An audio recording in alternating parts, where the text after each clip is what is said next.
Good morning and welcome back to another Money Wisdom sponsored by Johnson Brunetti. I'm Jalene Andrews. We are teaching you smart ways to manage your money, and joining us now with expert advice is Eric Hogarth, certified financial planner and senior partner at Johnson Brunetti. Eric, welcome back. Thanks, Jillian. Great to be here. All right, good morning. Today we are going to address some viewer questions regarding Social Security, starting with this. Question 1, can I collect Social Security benefits while still employed? Yes, but you probably don't want to.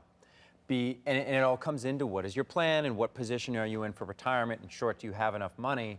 But everyone's situation is different. But if you're collecting Social Security while still working, you're getting your income from work and your Social Security. And if you're spending all that and you're going to retire, that income from work is going to stop. So every year you wait to draw Social Security, they're going to pay you more money.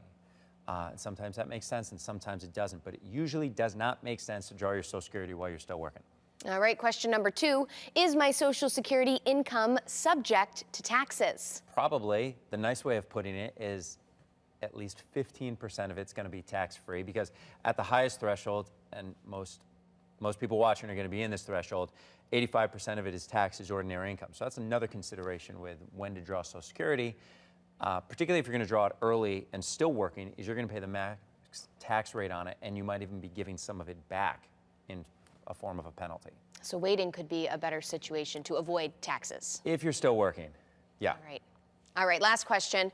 Am I eligible to receive benefits based on my spouse's Social Security? Yes. So you can do this, and there has been changes over the year, and people are like, well, I thought I used to be able to do that, now I can't do that anymore. I'm not going to get into what you used to be able to do because that'll just confuse people, but as you get to Social Security age, and let's say your spouse is drawing Social Security, and that's critical, you're eligible for your own benefit or for approximately 50% of their benefit, assuming you've been married at least 10 years. That's also applicable when someone's been divorced or someone's widowed. So there's a lot of different ways to draw Social Security, so it's important to have the conversation. I mean, we're talking about it every day with someone who's experienced this before, because if you mess it up, there's no redos with it. Like, you get one shot at making this decision, so you have to make the right one. Right. It sounds like this is a very individualized decision, how you collect your Social Security. So tell us about this week's book offer, important for viewers who want to learn more. Talks about Social Security. It doesn't look super exciting, but it's really important because it's money that is going to pay you every month for the rest of your life. And as I said before, even if it is a small part of your income, it's still part of your income, and it's still, my goal, your goal should be, I didn't want to pay into this thing my whole life and die and never get any of it, because that's no fun.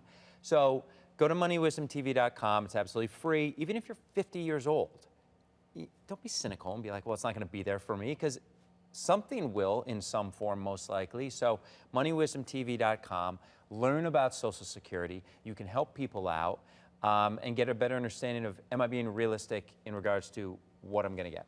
All right, a lot of important information. Eric, thank you as always. Thanks, Jillian. All right, and again, you can get that free book offer. Just have to visit moneywisdomtv.com. For CT Buzz, I'm Jalene Andrews. We'll see you next time.